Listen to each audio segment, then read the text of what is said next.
I had to turn the air conditioning on. I can't take it. I understand.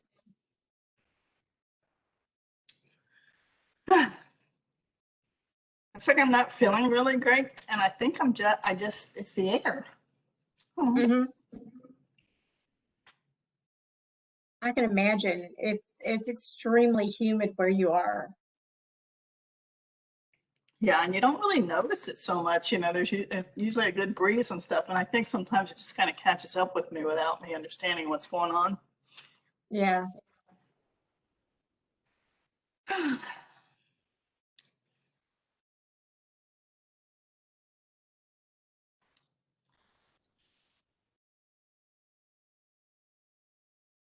Okay.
Another couple of minutes and we'll start.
Okay, everyone, it's 2 o'clock, and so let's go ahead and get this this informational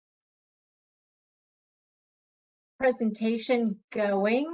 It's a lot of good information. Today we're talking about listening, that thing we don't want to hear about. My name is Paula McCain. I'm a recovery business advisor for the North Central Texas Small Business Development Center. Don't know if you are all aware, but today is National Dance Day. So go after this, put on your dance shoes and celebrate however you wish. The SBDC is a leading provider of assistance for small businesses. We're grant funded, and because of that, we're able to provide webinars such as this one to you at no cost.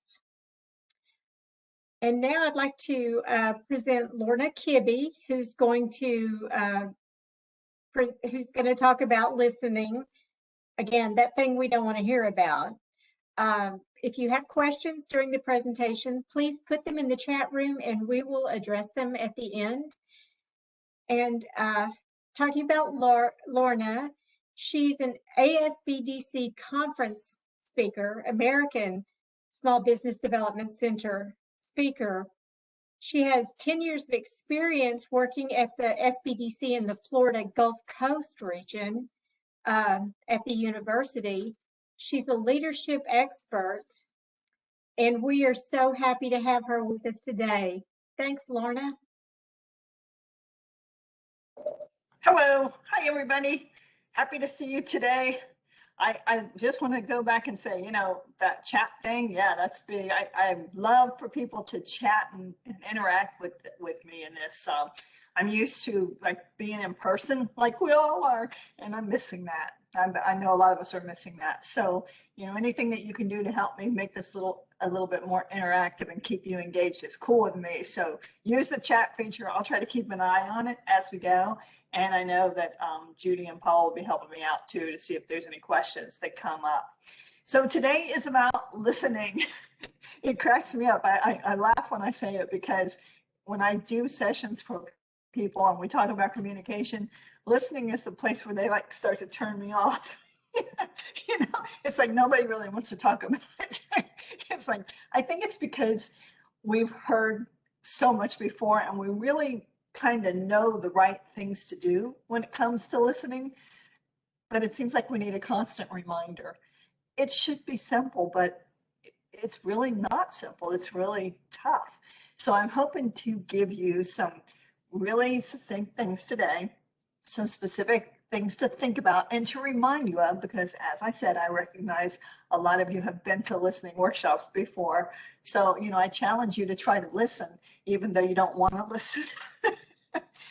And let's see if we can, refresh ourselves on this. I think one really important part of this today, and really for all the sessions that you're participating in, and by the way, kudos to you for that, because this is such a great opportunity for you to really get a lot of great information from really great speakers that usually, these sessions usually cost a lot. So, big thank you. Big thank you to our host here for sponsoring these for North Central Texas and really very appreciative of what they're giving us. So how about being able to take this back to your team and to people around you? That could be a really good thing. So maybe as you're keeping notes, keep that in mind, is that some of this, if you can take back and say, here are 3 things you can do to improve your listening. And we should just have a conversation about that because we all need to be conscious of that. That's a really good idea. And since it's about listening, I thought we would just start with a fun listening activity while everybody's kind of getting settled. So I'm going to give you a little riddle to solve. And it's really easy if you just listen. The answer is going to be right there. So I'm going to tell you one of these little stories, like, all the ones we love. There was a bus driver and the bus did this, all these people got on and off. And then I'm going to ask you a question at the end and see if you can answer it. If you're listening, should be a piece of cake. All right, so here we go. We'll try a listening activity. Okay, so you are the bus driver and you take off on the route. At stop number 1, 3 people get on the bus. One of them is wearing a red hat. Stop number 2, 4 people get on, 1 gets off. It's okay if you want to take notes. Stop number 3, 2 people get on, 1 person is carrying a bag with an ASBDC logo. The person with the red hat got off. Stop number 4.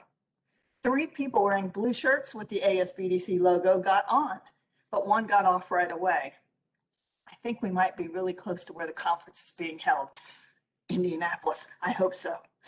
At stop 5, 2 more people with bags got on and 2 got off.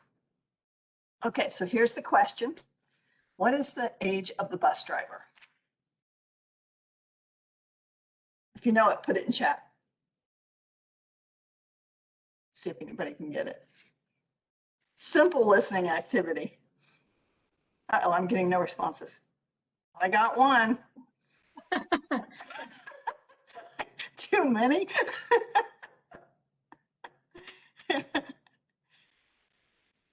Okay, Brett's got 1. Oh, I got all different answers here, which is a good thing. Because if you were listening, the first thing I said was, you are the bus driver. So the answer is, whatever your age is, that's the answer. So I'm really glad to see different answers in there. I got 1 OMG. I love that one. So if you got it, good for you. And probably you've heard this before. We've done things, we've done things like this all the time just to try to trip people up, and it's funny, but seriously, it's like sometimes we're so hard listening to all the details and all the noise that we don't really hear the message, and that's exactly what happens with this activity. So hope that was kind of fun for you. I'm going to share my screen. We're going to see how that works for us. Y'all can tell me, make sure that you can see my screen now. Everything good? Yep, there it is. All right, fantastic. All right, so listening. Listening is hearing with a purpose. And like I said, you would think that would be easy, but there's just a lot of things that get in the way. Hearing with a purpose. Even that definition that seems simple is kind of complex, because that means that when I'm listening to you, I'm listening for something specific. I'm not just listening just to hear you talk, but there's a point to me listening. And what is that point? How can you know until they tell you, right? Not really. We should always be thinking about trying our best to understand what message someone's trying to give us, trying to figure out, instead of what we're going to say next, what is their point, and how can we make sure that we're getting the message as intended? What do you think is so hard about listening? I'd love to hear a few messages in the chat. What gets in your way when you're trying to listen to someone? What gets in your way when you're trying to listen to someone? Let's see if I can get some answers in chat here. What gets in your way?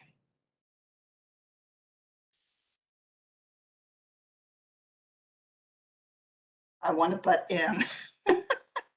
Me too. My own agenda. Ooh, Lori, that's a good one. I have that problem a lot. It's like what I'm thinking is louder than their voice. You know what I mean? It's like I have so many thoughts in my head when they're speaking, and I'm always trying to think of how I'm going to respond because I want to sound smart. Right? So sometimes I don't hear them. It kind of gets in the way because I'm in my own head instead of really trying to pay attention to what they're thinking. Ruth says she's thinking about something else. It is so hard not to. There's so much in our heads, right? That gets in my way too. Any others? What else? Looking at them. Okay. When you're looking at people, and I'm not sure how you meant that, Brett, but what it says to me is there's so many nonverbals going on. You're looking at them, kind of making a decision about what they're saying just based on how they're acting, what their nonverbals are, their facial expression, how they're coming across. That makes it tough because what you're seeing doesn't always match what you think you're hearing, right? Trying to understand. Some people are not very clear in the way they communicate. And I don't know how many of you were on the call last time, or I think aren't there recordings that can go back and watch the recording of last week? Is that right? You're still muted. How would I access that record? I could go back and listen to it. Okay, yeah, I thought I unmuted myself, but I muted. Anyway, okay. Yeah, I'll be on our YouTube channel.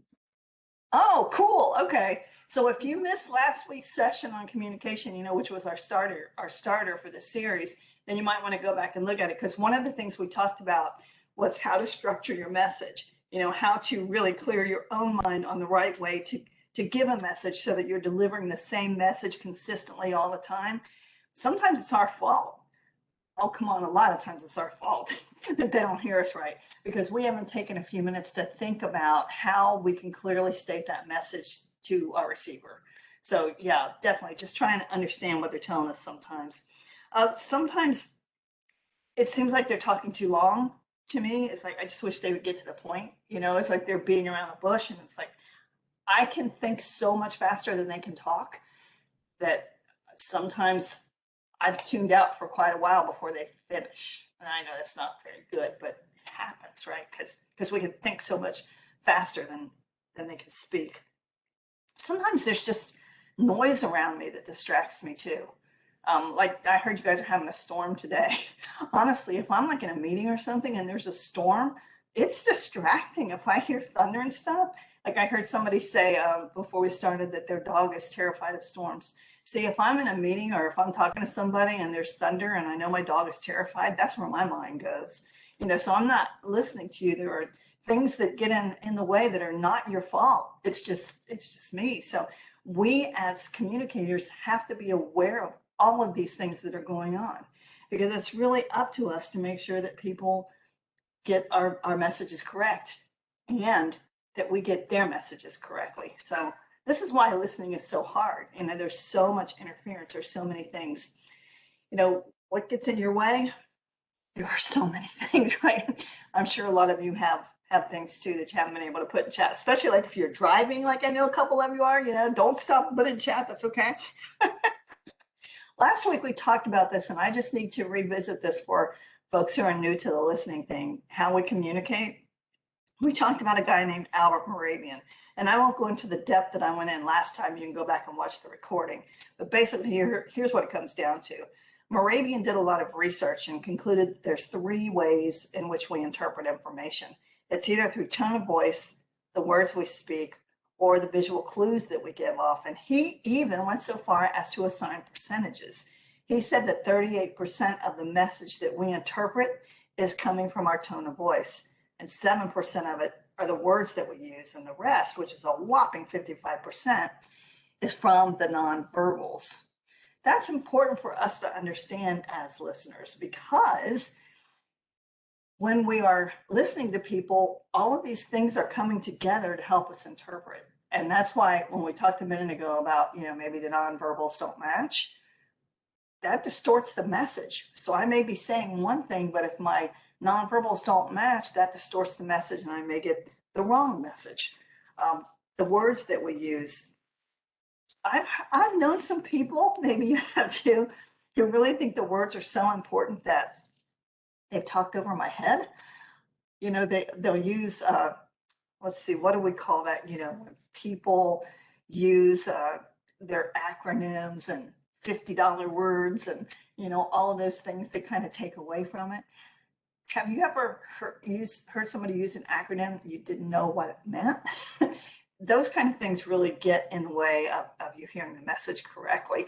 One time I worked with this person who was a pretty new employee, and they told me that there was this committee that they were so hoping they would get on, because it was really a status thing to be on this committee. And they had only been there for a few months, but they knew already that they had to be on this committee. This was just a passion. This was a wish. They wanted to be on it. And they gave me the acronym of the committee, and I said, okay, what does that stand for? And they said, I don't know, but it's really important that I get on this committee. And I said, well, the first thing that's important is you find out what that means. About 3 or 4 months later, I talked to him again. Guess what? I got on that committee. I'm like, oh my gosh, that's amazing. So what's it mean? I don't know. I said, what do you mean you don't know? You're on this committee, you don't know what that acronym means? And they said, well, I was too embarrassed to ask once I got on. I should know. I know I should know, And that sounds funny, but you'd be surprised how many people don't really understand the acronyms and are afraid to admit it because it'll make them look bad. So we have to be responsible as communicators, and when people are trying to listen to us, to make sure that even our words, that we're careful with that. It's not all words, though. That tone of voice thing comes in too. Your tone of voice may not match the message that you're delivering. So all of these things come together to help people to understand your messages. Bottom line here is we're responsible. We're responsible, whether we're the listener or the speaker, to make sure that the message is heard, the message is understood, and the message is interpreted correctly, properly evaluated. Let me just say that again, because I'm going to be repeating that. Those are the things I want you to know. Whether you're the speaker or whether you're the person who's listening, you are responsible for making sure that your message is heard, understood, and properly evaluated. You see, we have to take responsibility as individuals because nobody's going to do that for us. And if you want your communication to improve, if you want it to be right, then you've got to take responsibility for that, to make sure that your message is heard or their message is heard, to make sure that it's understood or that you understand their message. and that it's properly evaluated, that they got it right, they interpreted it right, or that you did. So let's talk about how to do that. As we begin this, I want to just ask you this. I want to get this in your head. How does it feel when someone is really listening to you? Have you had that person in your life who really listens? I mean, if I asked you right now and we were face to face and I could say, okay, so who is it that's in your life that really listens to you?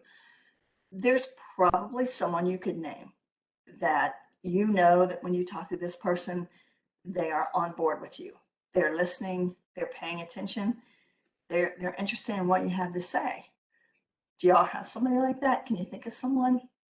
I can think of someone that I have.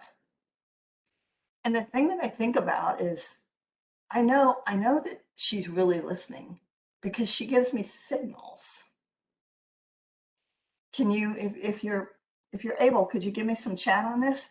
What kind of signals do those people give you that really make you feel like they are just listening to you? What kind of signals do you get? Let's see, what do I get? See if I can get anything. Facial expressions. You can just see they're into you. Facial expressions, they're most likely leaning into you a little bit, looking at you, eye to eye, right? The eye contact. Their face kind of changes expression with what you're saying. Like when you say something humorous, they'll smile, or when it's complex, they'll look a little concerned. So yeah, those facial expressions, you can see it. Feedback and acknowledgement, absolutely. I thought I saw it somewhere. Yeah, like, oh, it's head turn. Yeah. Okay, so feedback and acknowledgement, like someone will say, I see. Oh, right. Right. All of those kind of things make give you like confirmation they're really listening to you. So those are really marks of a good listener. Head turn, they turn their head towards you, or, you can really see that they're like with you. Let's see what else. Eye contact, right. Oh, and they question what you're saying, absolutely, because they're clarifying, right? They're doing exactly what I said. They're making sure that they're hearing you, they're understanding you, and they're getting it right. They're getting it right. And that is just the best feeling when you have somebody who's really listening to you that way. I would ask you to decide to think about this. Like if someone in your life were on this webinar and I asked that question, would you be the person that they name? Are you that kind of a listener? Well, I have some tips for you because I think that I can help you if you feel like you're not where you should be on that. But I'll tell you straight up, it's a matter of consciousness. It's a matter of you deciding you're going to be that kind of listener and then making it happen. It doesn't mean that it's always going to be easy because we have these brains in our head that are often taking us off track, but we also have the ability to pull ourselves back into it, right? So 3 surefire ways to improve your listening skills. Listen actively, listen accurately, and listen assertively. So let's dig into that a little bit and let's see what that means. The first thing is to listen actively. You've probably heard of active listening. I think the easy way to describe this is, what are you thinking when I'm talking to you? What usually happens with listening is you either listen in a traditional fashion or you listen actively. Let me show you what the difference is with traditional listening. Tell me you haven't been guilty of this. I think we all have. Okay, so there's a lot of things going on in your head. And one of the things that's going on is, what am I going to say? You have some intent to reply and you want it to be right. So you're thinking in your head, what am I going to say to that? What will sound really smart? And while you're formulating that, while you're thinking in your head, they're still talking, right? You're evaluating what they're saying. You're deciding whether you think it's even makes any sense. Does this make any sense? I don't know if this is right. Can this be? That's kind of a weird story. I don't know. So you're kind of evaluating in your head, judging whether you even think you're hearing this right, whether you think they're telling you the truth, whatever. while you're doing that evaluation and thinking about how you're going to reply, they're still talking from your own frame of reference. You're figuring, well, I remember I had a situation like that one time. What was that? What did I do? I remember that happened to me. I think if that did happen to me, this is probably what I would do. I don't think I agree with what they're saying though, because I think I would go in that direction, right? So all the time that you're thinking that, they're still talking. You're thinking, what am I going to say? You're deciding whether you even think this makes any sense, whether it's right. You're thinking from your own frame of reference, your own point of view. They're still talking. You're thinking, what advice can you give? You know, this happened to a friend of mine. This sounds exactly what happened to Bob. Sounds exactly like that. Let me think about that. So I can tell them what Bob did. And that'll be really good because that'll help. So now we're still back to how we're going to reply, judging the information, our own frame of reference, thinking about advice, and all through that, they're still talking. And guess what? We just missed half of what they said, but we have a really good reply. That's traditional listening. There's so much going on in our head. There's so much noise that we don't really hear everything that they say. And if you've ever been with someone who's really coming from that frame of traditional listening, they'll usually ask you questions that you've already answered. You have to go back over information with them, or they didn't really even do a good job of getting the information from you that they needed to make the judgment. That's traditional listening. We have to learn to shift that up and use active listening. And this is with the desire to fully understand. That's the best way to describe active listening. You listen with the desire to fully understand. How do you do that? Well, we use something that we call empathetic listening. What's empathy? Empathy just means that you acknowledge that you understand their feelings about a situation. It's really different than sympathy. Sympathy is like, oh, I know just how you feel. And if you've ever had somebody say that to you, you're thinking, you have no idea how I feel because you haven't been in my shoes. And even if you've been through the same situation, we didn't have the same experience. No two people ever do have the same experience. Empathy, on the other hand, is understanding the feeling that they're experiencing. Wow, that must have been really upsetting. You sound like you're really excited about this. That's empathy. Now, there's 3 ways to practice empathetic listening. I'm going to tell you the 3 ways. The easiest one is the first one, although it's not easy either, because what I'm saying with the first one is you have to repeat back what they're saying, like word for word, to really show you're paying attention. So you're saying that they fired you for no reason, right? So repeating it back word for word. We see this in play sometimes in the real world. If you've been in the military, you may have experienced this. In the military, they'll repeat back orders word for word. I see it in movies sometimes, oh, the space shuttle, the space launchings and all that. They'll repeat back their orders word for word because they want to make sure they get it exactly right, okay? I think it'd be really hard to do that in real life, to repeat back everything you say word for word. But I tell you what, if you're listening as if you were required to repeat back word for word, you probably hear a lot better. Sometimes when we do this class live, we'll do an exercise with that where we try to have people do that. It's nearly impossible. But that's one way. Just repeat back what they're saying. I think sometimes that's used too by psychologists and things. They'll just repeat it back. And yeah, it's an effective technique, but it's kind of one of those techniques people see through. I'm not sure it's that easy. So rephrasing, okay, that's the medium tier here. It forces you to think about what they're saying, but you rephrase it into your own words. And I think we do that a lot. And that's a really good habit to be in, to be able to say, oh, okay, so you're saying that was unfair because blah, blah, you're just repeating it back, but you're rephrasing, you're not trying to repeat back their own words. The good thing about that is that by using your own words, your own personal interpretation comes through and they can hear if you're not understanding the message correctly. And remember, this is all about making sure that they hear you, understand you, interpret it correctly, right? So that's a good thing. Now the highest tier, which this one takes some practice, this is the hardest one, is when you reflect. You respond to both the message and the feelings. So you kind of, you rephrase a little bit, but you also show them that you're understanding how they're feeling. You're saying that you were fired for no reason. That must have been so upsetting.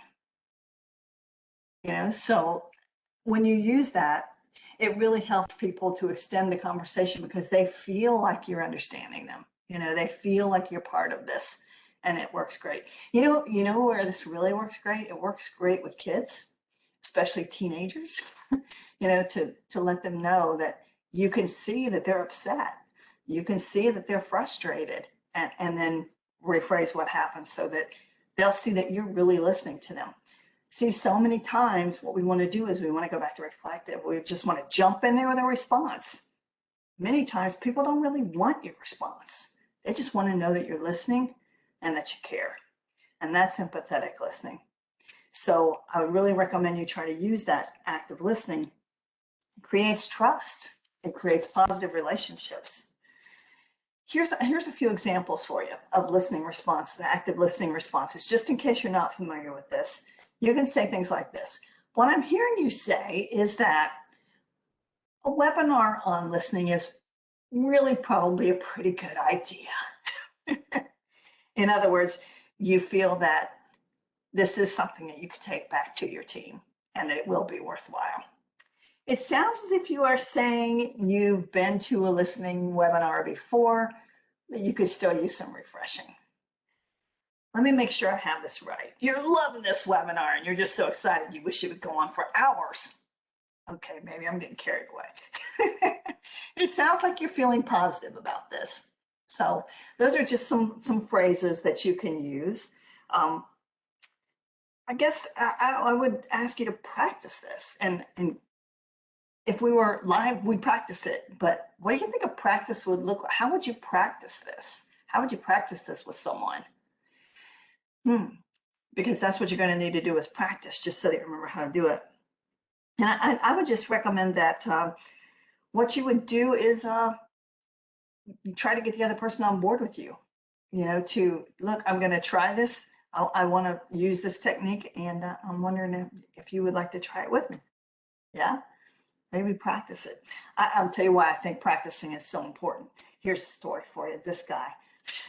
So this is Nick Walenda. For anybody who can't see the screen, this is a picture of Nick Walenda, and he is on a high wire. He's 135 feet above the streets of Newark, New Jersey. And this was a stunt that he did for the Today Show. And this was a few years ago.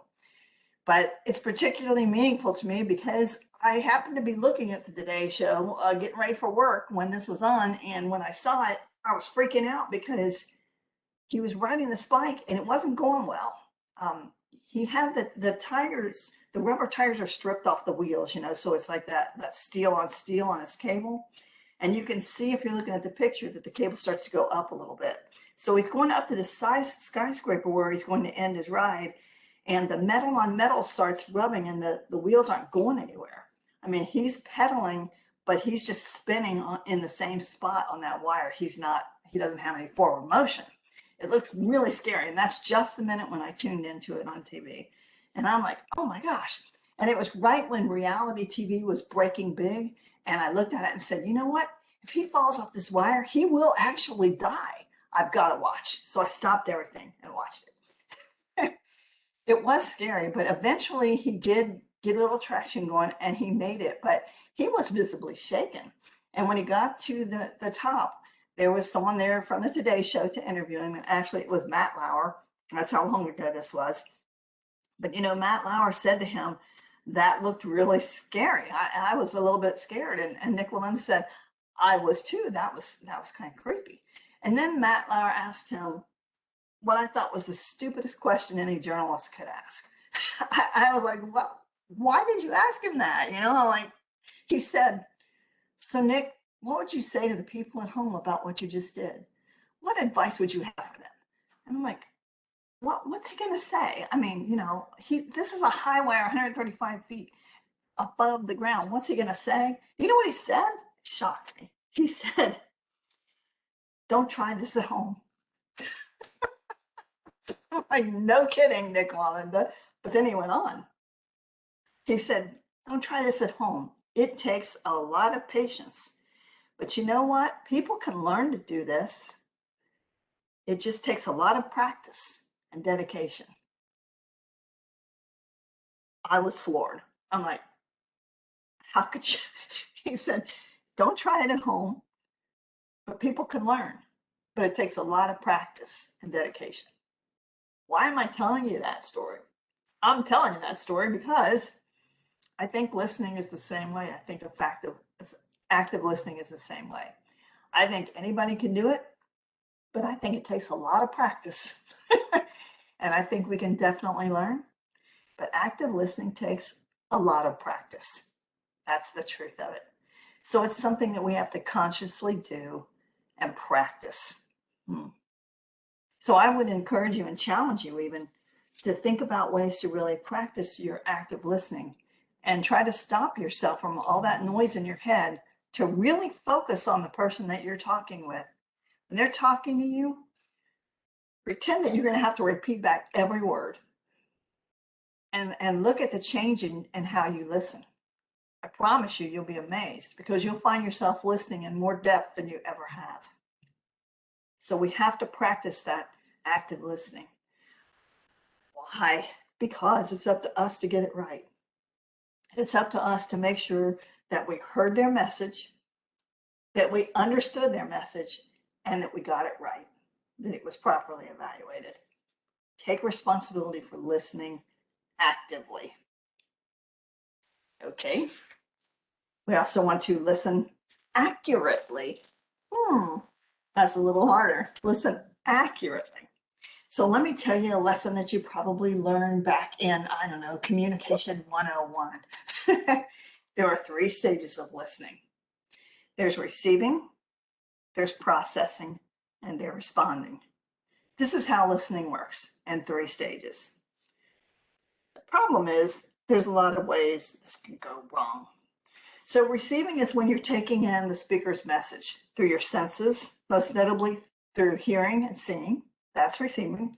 Processing is that internal process that you go through that involves you analyzing and evaluating the message, trying to understand what the speaker means. It's all internal. And then responding, that's when the speaker hears and sees what the listener does. The listener verbally and non-verbally acknowledges that they have received and understood the message. So it's all back to making sure that you hear it and get it right. Let me show you about these 3 stages though, because a lot can go wrong. And this is where a lot does go wrong. First, in the receiving. Okay, you have a choice, right? You have a choice whether to listen. I mean, everything can just shut down right there. We can just stop right there. Because it's very possible that in the short time that I've been talking to you today, that you've already zoned out. You're thinking about something else. You took a minute to check your email or think about what you're going to have for dinner or whatever. I mean, it's your choice to listen. You have a choice all the time. And right there, if you choose not to listen, it's over. We don't have a chance, right? We don't have a chance for us to listen accurately because we make that choice to zone out. So we really have to work on that, not to zone out when we're having conversations. And here's another part of this, I think, that I would advise you. If you are in a situation where you're supposed to be listening to something and you can't listen, then just fess up and stop. Just say to whomever, Judy, I need to be listening to you, but I can't right now. I'm just not here. I'm just not with you. Can we do this in 10 minutes? Just fess up. Don't just make the choice to pretend like you're listening and then zone out. Because if you do, the whole thing's gone. Also, physical distractions mess up receiving. Like I said, the storm might send your thoughts off in another way. Maybe there's a garbage truck outside. I have the sweetest little dog in here, but if there's a FedEx truck, it's going to be really hard for you to listen to me because that dog is going to bark, I'm telling you. And sometimes we have emotional earplugs. I have a few of those I'm not real proud of, but it's those things that in our mind makes us go, I don't even want to hear this. I'm not even going to listen to this. You know, like presidential elections. Oh, no, I can't listen to that right now. I've got too many other things. You know, I have to put that aside. So sometimes we just have our own reasons that we're just not ready to hear a message. That's just the receiving phase.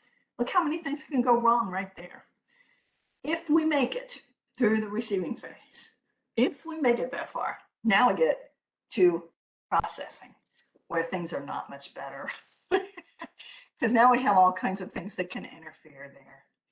Nonverbals, like we've been talking about, you know, it's possible that they're going to show something that's different from what we think they're saying. Their nonverbals are going to give them away, right?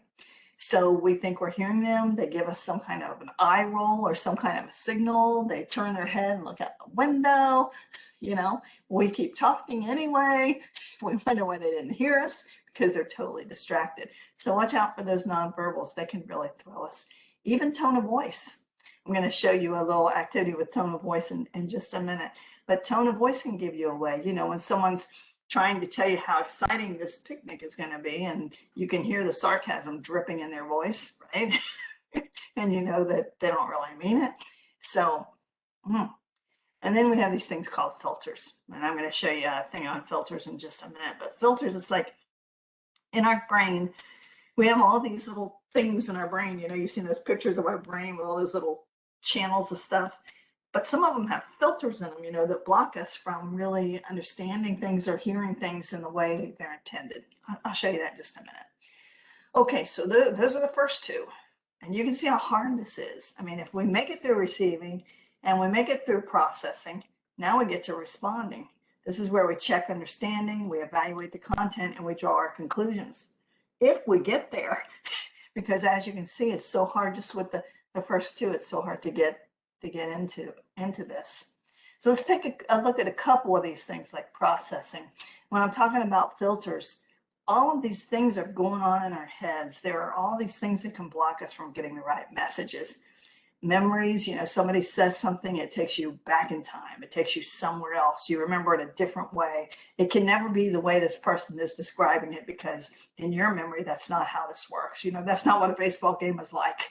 Baseball games are only played in the sunshine. There is no baseball game when there's a storm or whatever, you know, whatever your memory is, your biases, your values, your needs, your perceptions, those emotional hot buttons. I don't even want to talk about how much weight I need to lose when I'm going to talk about how I'm eating. No, you can talk about it, but I'm not listening. Our experiences, attitudes, language, vocabulary, motives, even our attention span. You know, some people don't have a very long attention span. I think it's kind of fun that with kids, with little kids, you know, it's perfectly acceptable for them to not have a long attention span. We all understand that, and we curb what we're doing to accommodate that attention span. But then we expect adults to sit here for an hour and a half and listen to a lecture on listening and think they're going to be all with us. Not everyone has that kind of attention span. Being aware of that sometimes when we're trying to communicate is really important. That's why I try to stick some little exercises and things in here to do something different, and why we like the interactive kind of stuff when we're doing webinars. So yeah, attention span is something to think about. And of course, the nonverbals, those facial expressions. You know, I have a whole list of nonverbals. And it's funny because when I think about nonverbals and I talk about them, it seems like the study in nonverbals should allow us to have a pretty good understanding of what's going on with people, because you know there are certain things like if I'm like leaning back in my chair, you know, what does that mean to you? I'm leaning back in my chair, you know, my head's kind of looking up at the ceiling, looking around, you know. The nonverbal is that I'm not really with you, right? Like I'm zoning out, I'm doing something else. That would be a nonverbal signal to you. The thing that I think is interesting is most people who are talking, when they see that kind of behavior, they just keep talking. And they don't understand why people aren't getting their message. The right thing to do is stop and say, "Are you with me?" You know, they're looking out the window the whole time. You know, it's okay to stop and say, "Hey, you know, it looks like you're distracted. What's going on? You know, is this a good time, or you know, what are you busy with something else right now?" You know, but we just keep talking through these things sometimes, and we don't pay attention. oh, this one, you know, a lot of times I'll see people, especially when I'm doing my sessions, they're sitting like this, you know, with their arms crossed. And I've always been told, you know, that that's a nonverbal for blocking it, right? I'm blocking that information from you. And, you know, I'm not really listening, you know, I'm not with you. But y'all know that's not necessarily true, right? I mean, sometimes people are just cold. And, you know, they're sitting there, they're gold, and they have this expression, and you're making this judgment that, you know, they're blocking you, they're not interested in you. And so you walk away with a completely different interpretation of what just happened. And it's based on something that wasn't even reality. You got to be really careful with these nonverbals because they can send you in the exact wrong direction. We need to pay attention to them. You know, we need to watch what's going on. You know, if you see something that is making you kind of mentally go, what's going on here? I mean, I don't think they understand. Stop and ask them. You know, if they roll their eyes, ask, you know, stop and say, so what's up? You know, I don't think you're buying into this. People are afraid to do that. But it's your responsibility to make sure that your message is heard, understood, and properly evaluated. So you have to stop. You have to stop and see what's going on. Sometimes, you know, you see people just like this with their chin. You know, you wonder what's going on. Some people say that means they're really into it. You know, they're leaning forward and they're trying to. It's also a really comfortable way to zone out. So I think the nonverbals are really tricky because we've been taught, you know, I have a degree in communication arts. My undergrad degree is communication arts. I went through, I don't know how many nonverbal classes where we talked about what these nonverbals are telling us. And the fact is it doesn't hold up. The things that you sometimes interpret about what nonverbals are telling us is not what's actually happening. So warning, be really careful with these nonverbals. It may not be what you think. And because it's your responsibility to make sure your message is going through right, you have to stop sometimes and ask what's going on. I told you this was complicated.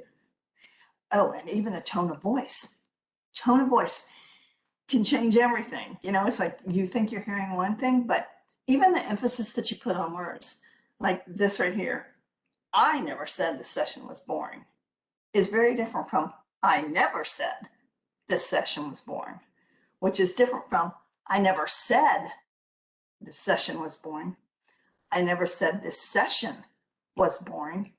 4 different meanings, same sentence, just through tone of voice, right?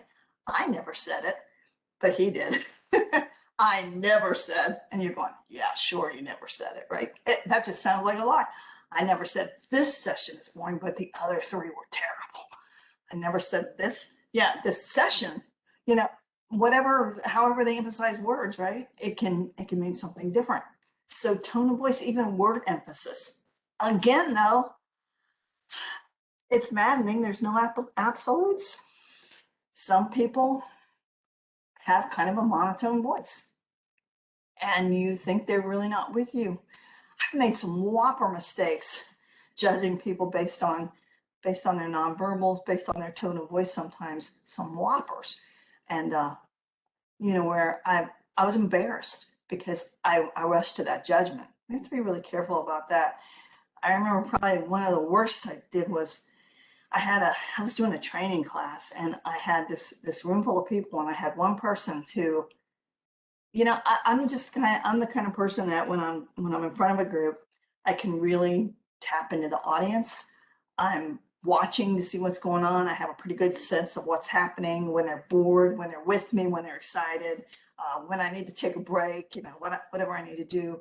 And so this one person that I had that was like so totally out of it, I felt bad the whole time because I want everybody to really love it, and he was not loving it. You know, he was just like sitting in the chair. I'm like, man, you know, and I couldn't save everybody, you know, but it really bothered me. Imagine my surprise after the workshop, after this training, when this person came up to me and spent 20 minutes talking to me about what he had just learned, asking me questions, in-depth questions about the material, and expressing excitement like I rarely see after a session, especially 20 minutes later. He was really into it, and I had really misjudged him based on his nonverbals, based on the fact that he was sitting back, like not paying, didn't look like he was paying attention. He makes some whopper mistakes. But see, it was my responsibility to make sure that my message was heard, understood, properly evaluated. And I can't jump to conclusions and make judgments based on those kind of things. And that's exactly what we did in that situation. So we have to be careful. One of the things that we can do is really just ensure that we get it right. We're trying to be accurate here. So here's just some phrases that you can try. Can you help me to understand what you're thinking right now? I may have zoned out. Could you just go over that other part again? Unfortunately, I say that a lot because I do sometimes zone out. I don't mean to. I'm trying to be really there, but sometimes I do zone out. And even though it's a little embarrassing, if you've been around me very much, every now and then I'll say, hey, I may have zoned out for a minute. Could you just go back over that last part? I think that's a lot less rude than just pretending like I heard it. You judge for yourself. Have you thought about, just help them to think in another direction that'll help you to understand? Let me make sure I understand. You're saying that gets into the empathetic listening where you can kind of repeat back. Are there things we haven't considered? Whatever you need to say to make sure that you're getting an accurate interpretation of their message. That's what's important here. And as I've been saying over and over, it's your responsibility. Questions are a great technique. Questions are so cool. Like, what, how, why, explain. So give me an example. Give me an example of what you're saying. When have you seen that happen? Could you elaborate on that? Because I'm not sure I'm getting all of this. Describe to me what that looked like. Can you tell me about another time when that happened? So use questioning to help people to give you a better understanding of what they're telling you. Questioning is a great technique. Highly recommend it. Okay, so here's my question. How well do you listen? We're going to test your listening skills. Are you ready for a fun activity?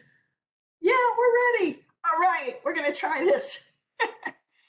Okay, so I'm going to read you a press release, and I'm going to set you up for success here. I'm going to read a press release, and when I'm done, I'm going to ask you some questions. So all you have to do is listen. All you have to do is listen to what I say. Listen as if you're going to repeat back. Just listen so that you can answer the questions. And for those of you that are familiar with the small business world, this is about the small business world. So I hope this will be easy for you. This is from a press release from 2017. So it's dated. So here's the thing I have to qualify is that, you're going to hear some statistics in here, and they may not be the 2021 statistics. Doesn't matter. I'm reading you a story. I'm reading you this from this 2017 press release. So I'm going to read you this press release, and all you have to be able to do at the end is answer questions. So you might want to get a sheet of paper so that you can answer the questions when I'm done. And we'll see how good of a listener you are. So are you ready? Pause for you to get ready. Get in your listening mode. Okay, here we go. Small businesses are extremely important to our economy. In fact, the 28 million small businesses in America account for 54% of all U.S. sales. Small businesses also provide 55% of all jobs in the U.S. That's why the not-for-profit small business development centers around the nation are dedicated to helping entrepreneurs realize their dreams. ASBDC President and CEO T. Rowe teams up with Jason Dorsey, one of the nation's top researchers into the generational attitudes of various groups like millennials and Gen Z. Together, they share some timely and important information from a new report from the Center for Generational Kinetics and the SBDC that provide some surprising results. What you will see and learn from the report. The millennial mindset is the most entrepreneurial. In fact, 49% of millennials intend to start their own business in the next 3 years. 41% of Americans would quit their job and start a business in the next 6 months with the right tools and resources. All generations feel access to capital is the #1 barrier to starting a business regardless of age. America's SBDC represents America's nationwide network of small business development centers. Okay, that's the whole thing. Nice, easy press release. Are you ready? So if you're brave, you can put your answers in chat. But if not, just write them down. All right, here we go. 6 questions. Number 1, 28 million small businesses in America account for what percentage of all U.S. sales?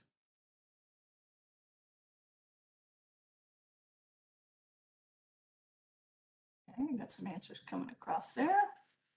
I won't tell you the right one yet. Number 2, true or false?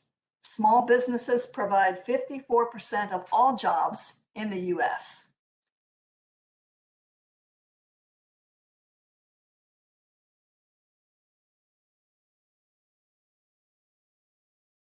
Number 3, what percentage of millennials plan to start their own business within the next 3 years?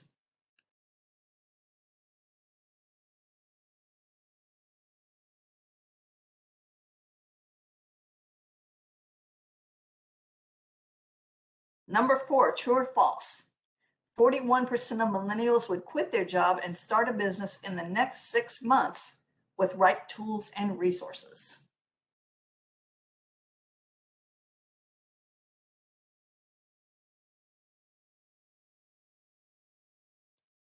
Okay. Number 5, access to capital is the greatest barrier to starting a business for which generation?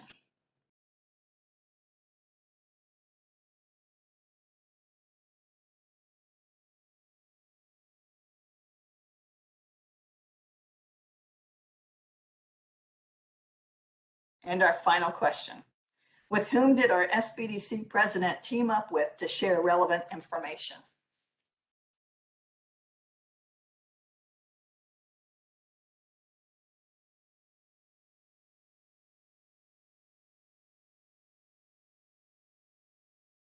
We're a little slower to answer that one.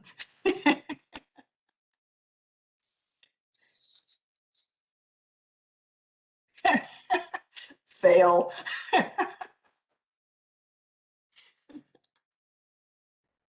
All right, so first, before I give you the answers, I just want to say that in all fairness, I tried to set you up for success. I told you what I was going to do. I told you it was a quiz.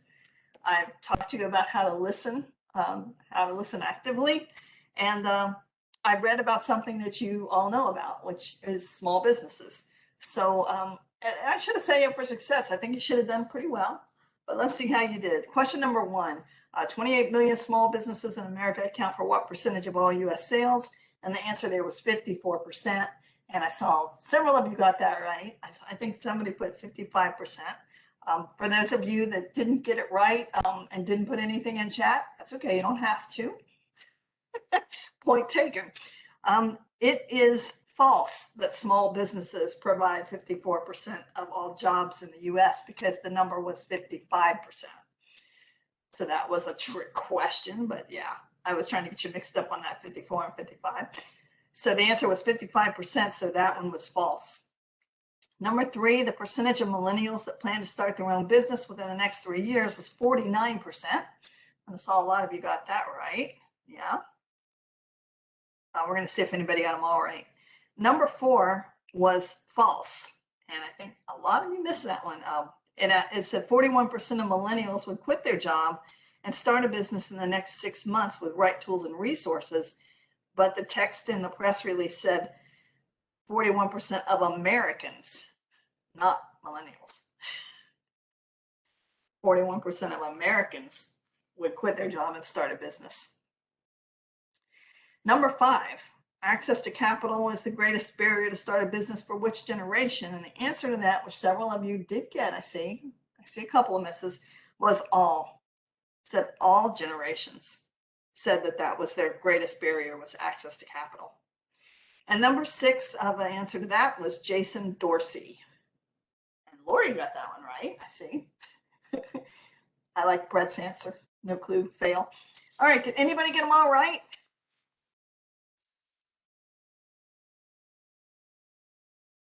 Got them all right, put it in chat. If you did, all but one, here's a star for you. Woo!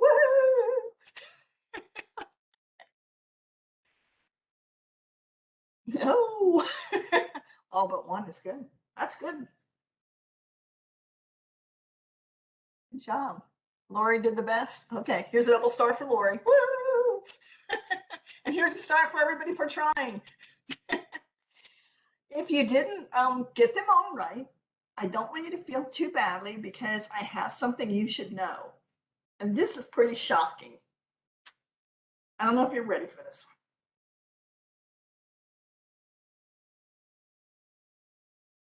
Lori, I'm not understanding this. I got something that's saying Lori Logan is requesting to annotate the shared content. Is that a mistake, Lori? What's up? I'm going to decline this because I'm not sure what this is. So somebody speak up if there's a... Okay, so here's the shocking thing you need to know. Okay, Lori, no problem. Are you ready? Here it is. Oh, gosh, this is shocking. I want you to be on the edge of your seat. This is a true statement. Most adults listen at about a 25% level of efficiency all the time. That's it. It's true. Most adults listen at about a 25% level of efficiency. Isn't that shocking? It's like with this exercise. I tried to set you up for success, and we still didn't have anybody who got them all right. We had somebody who did pretty good. Some of you did okay. What we have to do, I want you to understand this, because I want you to know that even when you try your darndest,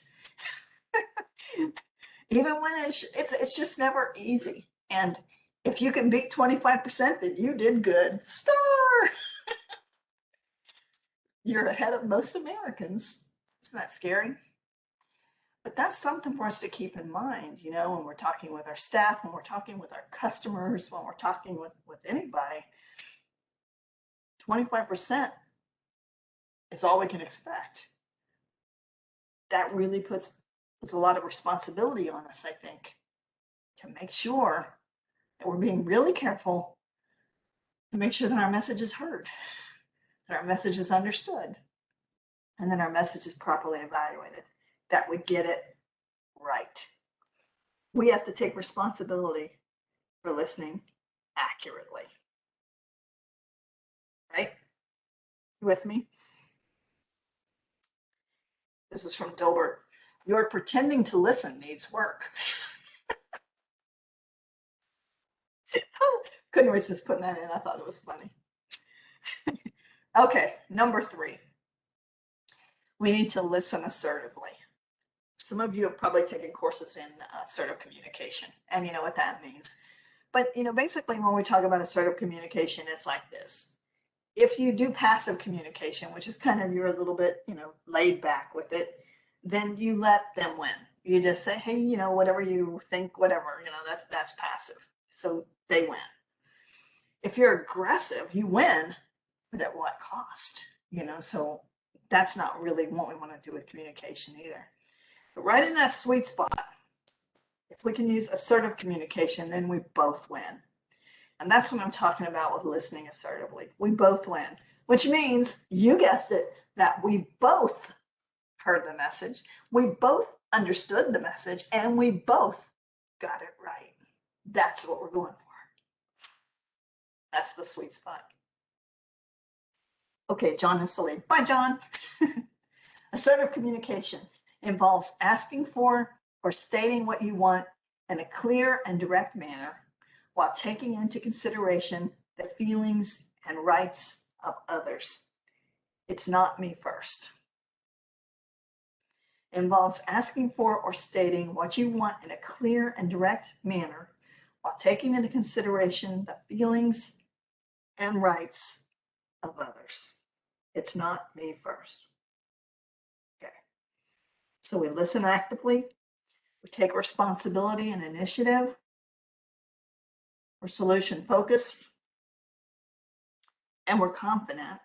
We're confident in our voice and language. So we listen as if you're required to repeat back what they said word for word. This is assertive listening. You listen for words that aren't spoken, and you stop to clarify when you hear those words. Here's the tough one. Spend more time listening than talking. If you've ever had any training on job interviews, they always say that if you find that you're listening more than talking during a job interview, that probably means you did really good. Maybe something to that. So here's a little exercise for you. You get to choose. And for those of you that can't see it, I'll read it to you. Sorry if you can't see it, but which response do you think demonstrates assertive listening? Penny nods politely and rarely says anything when others talk to her. Shelley feels it's important that her employees understand the right way to do things, so she always has a ready answer to any questions or comment. Susan will often summarize the ideas presented by an employee to see whether she understands before she responds. Which one of those is assertive? And because I know this is not easy when you can't see the screen, but I've got several great replies. They're all correct. That's correct. So see, you see it. I'm glad you see it. I'm glad you see it. So Penny nods politely and rarely says anything. That's passive. That doesn't help because we don't know if Penny's really getting the right message or if we're understanding Penny's message, right? So that's passive. That's no good. We win. We get, we plow through. That's not good for both parties. Shelley feels it's important that her employees understand the right way, so she always has a ready answer. That's aggressive. That's not great either, because what happens in that environment is everybody shuts up because Shelley's right, and Shelley knows she's right, and Shelley tells us she's right. She's quick to jump in, so she doesn't always give people an opportunity to voice their whole message. That's aggressive. So she wins, but the rest of us, not so much. But Susan, she summarizes the ideas presented by an employee to see whether she understands before she responds. That's what we're looking for. That's assertive communication. Oh, here's another one. Now, this is an interesting thing to practice. Listen while you speak. Listen while you speak. How do you listen while you speak? And here's what I mean by that. Listening happens all the time. And when we're speaking, especially when you're in front of somebody, it's not so easy to do virtual, I can tell you that. But face-to-face and face-to-face conversations, just look at what's going on with them. Listen to what they're telling you. With the nonverbals and with the visual, the visuals, the nonverbals, the tone of voice, all that. According to Moravian, 93% of the message that we're interpreting is coming from everything but what they're saying. That's a lot to look at. So, yeah, we can see 93% of what they're thinking while we're speaking. Wow. So look for eye contact. Are they with you? Are they maintaining eye contact? If they're not, why do you keep talking? They're probably not with you, right? You can listen for that while you speak. Get to the point with them so that you can see that they're not just, staring into space at you because they've lost you so long ago. Watch what's going on with them to see what they're telling you about the message they're receiving. I think that many times out of politeness, we see things going on while we're speaking and we ignore them because we're trying to be polite. I think that's the wrong thing. I think if you see something going on with the nonverbals, you need to stop and check on it. It's the only way to make sure that they're getting your message the way it's intended. It's a way for you to listen even though you're speaking. So many times we just keep talking when people aren't getting anything we said. And many times we even know that's going on. Fortunately, like when I'm doing live sessions, I can control that. I can see when that's happening. And when I'm talking face to face, with people, I can see it. And I make it a habit to stop. If that's happening, I need to stop. I'm just wasting my voice, and it's not doing us any good if I can hear that they're not getting the message while I'm speaking. So listen while you speak. It's an interesting idea. And I love this one. Make sure that you have finished speaking before your audience has finished listening. Again, that's something to watch for, to see if everyone's with you. We just keep talking sometimes. We just go on and on. People really need for you to get to the point, that you need to go in and tell them exactly what the message is, not beat around the bush, get the message out there. If they want to do the small talk, do it after. If you feel like you should do small talk, do it after. But if you have some 3 important things to tell somebody, go in and tell them the 3 important things, then do the small talk. Don't beat around the bush with them. Get to the point. Make sure that you get your message across first, because that's why you're there, right? So get that done first. So just, again, this listening assertively is all about making sure that your message is heard, that your message is understood, and that your message is properly evaluated, that we get it right. That's what listening is all about. And we have to take responsibility for that. We have to make sure that we're getting it right, whether we're the one speaking or whether the one listening. Either way, in communication, we have to make sure that the message is right. We have to take responsibility. Just some tips for effective listening. You've heard a lot of these today. And also, I just want to say that, let's see, I don't know, Judy, Paula, if you have the link from last week, I'll show it to you in a minute. Last week when we did the session, we gave you a checklist. And if you want to get that, I'm still going to make that available to you. So I'll show you the link for that in just a minute. You can go get a checklist for it. But these are a lot of the things that we've talked about, is just, using questions. Want to listen, you have to make the decision that you want to listen. Being present in a moment, be there when you're there, be there. Watch for those nonverbal clues. Give nonverbal clues. You know what? My mom used to say, like, I used to do this thing like where my mom would be talking to me and I would hold up my hand and tell her to stop, and she'd be like, "That's so rude." And I'm like, "No, that's really one of the best things I can do." I mean, if I'm really not getting your message, why shouldn't I stop you so that I can get this clarified before we go on?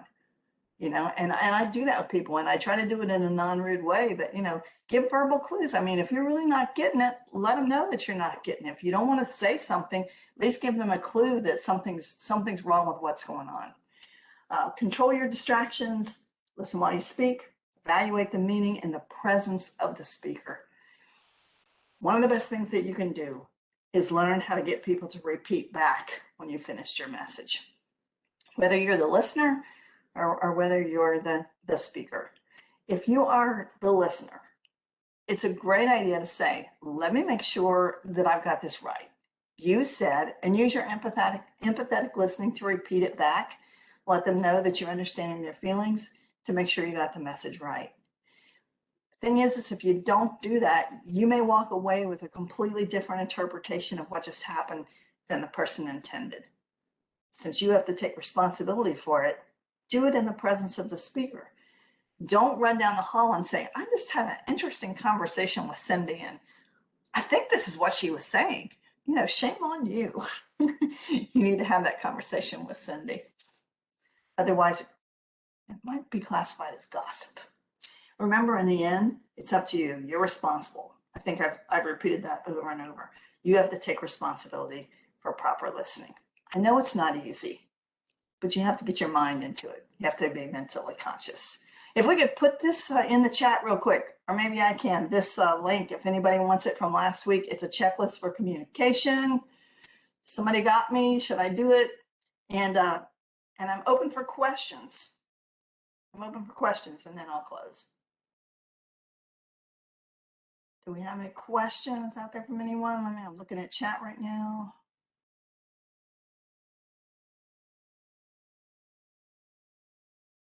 Let's see, Judy, Paula, you guys see anything?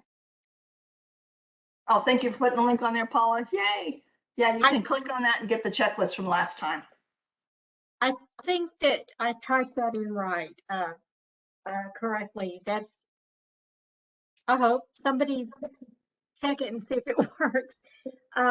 You know, I just this morning I used some of these techniques talking to a client and talking about when I'm talking and I don't even make sense to me.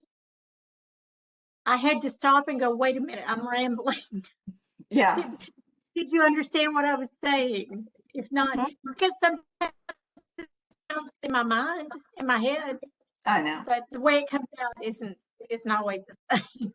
I understand, and we all know we have different styles. You guys know I'm all into the personality style thing. And there's this one personality style who these folks, they talk out loud, they think out loud. Oh yeah. So they think out loud, so they talk, they just say what they're thinking. And it's not, they don't always have time to organize and structure it because that's just their personality. And that's fine, but we have to be able to have some kind of technique for all the styles to be able to say, let me make sure that I heard that right, that I understood it right, and that we're both interpreting this the same way. So that repeat back thing is really, I mean, some people think, oh, that'll sound rude if I do that. You know what? If you do it, if you just make a habit of it, people get used to it. And it's such an effective technique because I can't tell you how many times people repeat back to me something and I'm like, were we in the same room? Because that is not what I meant to say. Is that what I said? Let me try again. Yeah. And really, what could be any better than that if we know that right there before we go away and make a whole mess of everything, right? So yeah, it's like we feel like it's clear in our head, but that doesn't mean it's clear to somebody else. So, stars to you for recognizing that. Kudos. Gotta keep thinking of it. Yes, Yeah. I'm an out loud thinker, and a lot of times I have to go, please bear with me. I'm working through this. I And understand. just I get that. Yeah. I have to be careful of that too. do we have any other comments or questions?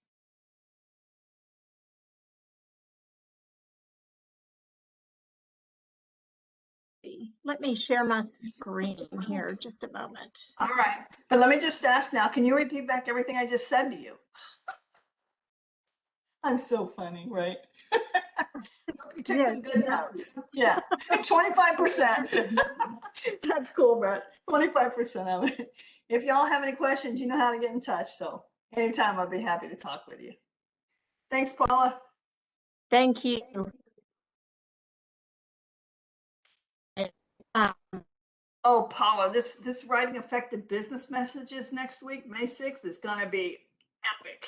You guys got to come back for that.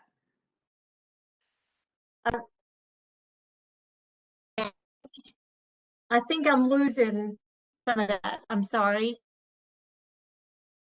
Yeah, you're kind of cutting in and out a little bit. Thanks, everybody. Disney. Thank you all so very much for attending. And just want to go over some of our upcoming webinars. Next week, we have the PPP latest updates, the hottest topic in town, and that's by our Rebecca Schultz. Then we have Tisha Dodge coming back to talking about partnership agreements and how to avoid legal troubles. Good information. Then we get Lorna back, and she's going to teach us how to write effective business messages. I need to be sure and be awake for that one. The following week, we go back to social media and with Marsha Hudson getting started with Instagram for your business. Good information. Then we have our retail person, Mark Wilson, already talking about Christmas. Bah humbug. All right, I want to thank everybody again. You'll be receiving a survey in the email, and if you would please respond to the survey and tell us what